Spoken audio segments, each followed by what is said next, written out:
Assalamualaikum warahmatullahi wabarakatuh. Saya Dina Nurhafiana akan menyampaikan konsepsia rancangan bisnis salad buah Lucius Entry. Sistem informasi akuntansi adalah sistem yang dapat mengumpulkan, mencatat, menyimpan, dan memproses data untuk menghasilkan informasi bagi para pembuat keputusan. Hal ini termasuk orang, prosedur dan instruksi, data, perangkat lunak, infrastruktur, teknologi informasi, kontrol internal, serta langkah-langkah keamanan. SIA memiliki beberapa sistem-sistem bagian yang berupa siklus-siklus akuntansi. Siklus akuntansi menunjukkan prosedur akuntansi mulai dari data sampai ke proses pencatatan atau pengolahan akuntansinya. Dalam siklus akuntansi, salah satunya ada siklus pengeluaran atau bisa disebut juga dengan expenditure cycle. Menurut Romney dan Steinberg, siklus pengeluaran atau expenditure cycle adalah rangkaian kegiatan bisnis dan operasional pemrosesan data terkait yang berhubungan dengan pembelian serta pembayaran barang dan jasa. Salad buah Lucius Entry adalah bisnis di bidang dessert makanan dengan berbagai macam topping yang tentunya menarik di kalangan anak-anak sampai dewasa. Salad buah Lucius Entry adalah makanan segar yang terbuat dari berbagai macam buah yang bisa dikonsumsi dengan mencampur bahan lain seperti yogurt, mayones, dan keju.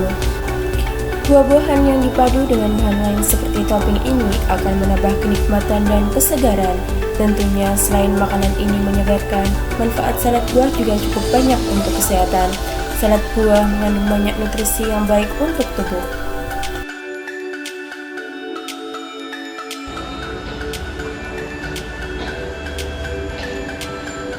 Proses dan tahapan siklus pengeluaran untuk pembelian bahan baku. Yang pertama, proses permintaan pembelian bahan baku. Staf bagian produksi membuat permintaan kebutuhan bahan baku yang berisi jenis, jumlah, dan waktu pembelian bahan baku yang dibutuhkan. Dibuat dokumen 2 rangkap dan dokumen rangkap pertama diberikan kepada manajer bagian pembelian dan dokumen rangkap kedua diarsipkan.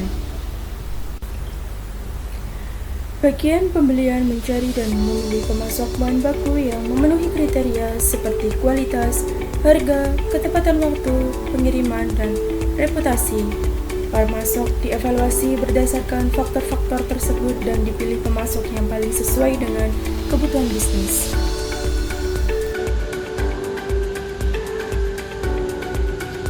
Yang kedua, otorisasi pemesanan bahan baku. Setelah menemukan pemasok yang sudah diinginkan dan diotorisasi oleh manajer bagian pembelian, selanjutnya akan dilakukan pengecekan persediaan bahan baku di gudang dan pembuatan list bahan-bahan apa saja yang perlu dibelikan.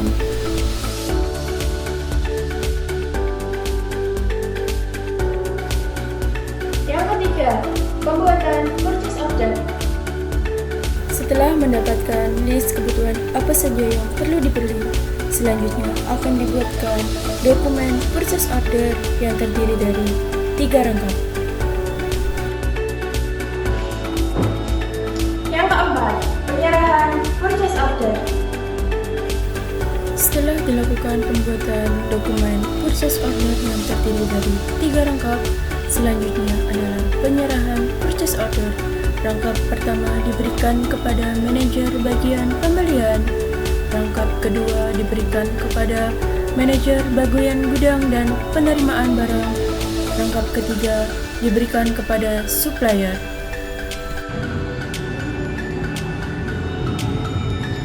Yang kelima, otorisasi penerimaan bahan baku. Ketika supplier sudah mengirimkan barang-barang yang sudah kita pesan, selanjutnya barang tersebut akan diterima oleh manajer bagian gudang dan akan dilakukan pengecekan dengan data permintaan pembelian bahan baku oleh bagian penerimaan. keenam, otorisasi pembayaran pesanan.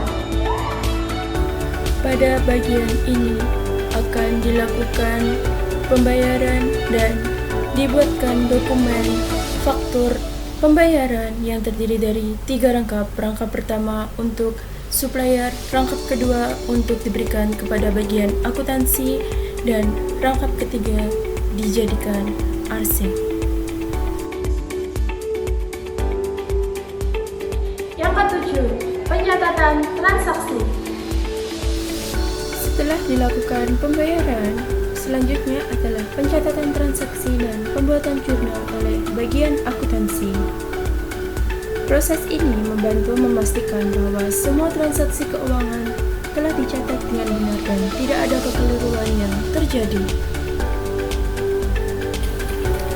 Sekian dari saya. Wabillahi taufiq wal hidayah. Wassalamualaikum warahmatullahi wabarakatuh.